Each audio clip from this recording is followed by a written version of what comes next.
welcome back. Today's video is going to be slightly different because I'm super excited that I finally got my hands on the iPhone 12 Pro Max. Now, I got out to exploring everything that the phone has to offer almost right away. Being an avid Apple user for years, I have to tell you that this is possibly the biggest thing they have offered us thus far. So instead of just going through the specs of the iPhone 12 Pro Max, I thought let's take things up a notch this time, and I'm going to compare it to the iPhone 11 Pro Max, which is my current phone. Now, to be honest, I didn't think I'd ever have to give up my iPhone 11 Pro Max given how much I love what I can do with it and all the smartphone photography I've been doing of the kids that come to the studio as well. But 2 days of using the iPhone 12 Pro Max, I have 100 reasons to switch, and that's what I'm going to do.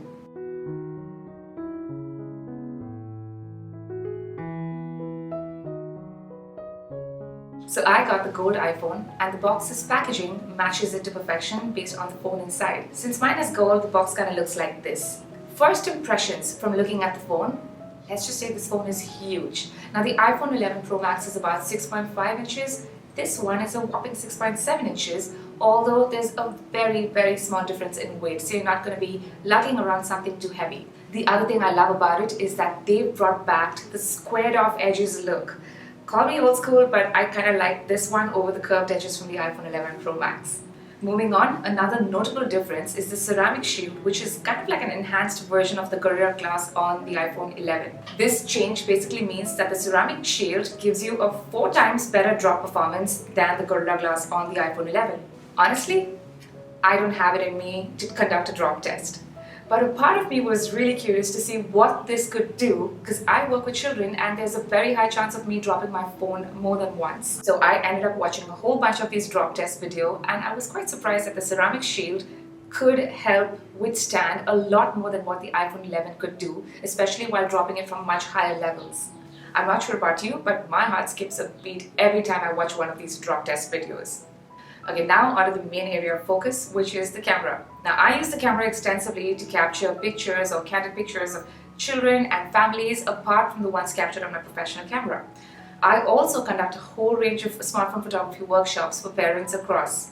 So I want to know whether this phone is worthy of an upgrade and whether I should recommend it to you or not. So let's get right to it. The most visible difference we can see is the size of the camera. The iPhone 12 Pro Max cameras are way larger with bigger sensors, and you will notice that the lens kind of protrudes more out of the back of the phone. With bigger sensors, there's definitely a higher increase in detail in the photos. That is, the phone will be able to capture greater detail than usual. Apart from that, it also allows for better dynamic range. That is, it deals with highlights way better and you can take way faster night mode shots. How cool is all that? Now you can do so much more with just your phone. The iPhone 12 Pro Max is Apple's first smartphone to have a light detection and ranging scanner, basically a LiDAR scanner. But what is it and what does it do? A LiDAR scanner basically determines distance between itself and an object by monitoring how long it takes for a light pulse to bounce back from the object. Now, if you're wondering what you're going to be doing with the LiDAR scanner on your iPhone, let's just say that the primary purpose of it is to improve augmented reality implementation.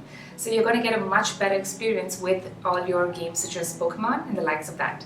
Now, there's one of the newer features that has me really excited, and that is the sensor shift stabilization. The iPhone 12 Pro Max offers this over lens-based stabilization. If you're confused about what these mean, let me break it down for you. Now, when your hand shakes while taking a photograph, lens-based stabilization will basically move the lens to counteract the shake in your hands. Whereas sensor shift stabilization takes it up a notch by moving the sensor to counteract the shake. So for example, if you're running or jogging and taking a video, it's going to record a little less shake than it would otherwise. Isn't that insane? What's more insane is ProRAW, which basically combines Apple's computational photography abilities and a raw image format. This means we have full creative control over color, detail, and dynamic range. I can see all the photo geeks out there falling in love with this phone for good reason. While exploring both the phones, another little nuance I noticed was the level of distortion. So what Apple has done this time is they've enhanced the camera with software capabilities to be able to reduce the level of distortion. And hey, if you're a nighttime photography lover, well, I've got more good news for you. Now, the regular wide lens actually has a greater aperture moving from f1.8 to an f1.6, which improves its low light capabilities amazingly. To be honest, I'm quite in love with what the iPhone 12 has brought about because I've been using both phones for some time now side by side, and I don't think I need any convincing to make that switch. But hey, no discussion is complete without the discussion of 5G. Now 5G, as we know, brings much higher speeds. But let's say your area or your carrier does not offer 5G. You can then use the smart data mode, which toggles between 4G and 5G, and this option helps you save a ton of battery life as well. Alright, so that's how much I've gathered while doing a comparison of the iPhone 11 Pro Max and the iPhone 12 Pro Max. Now, I don't need any convincing, but I would wholeheartedly recommend it to you if you're looking to make great pictures and create a lot more content. Let me know if you're getting one of these iPhones yourself, and I'd love to know what are your favorite features in our comment section below. Until then, don't forget to like, share, subscribe, and come back for more. See ya!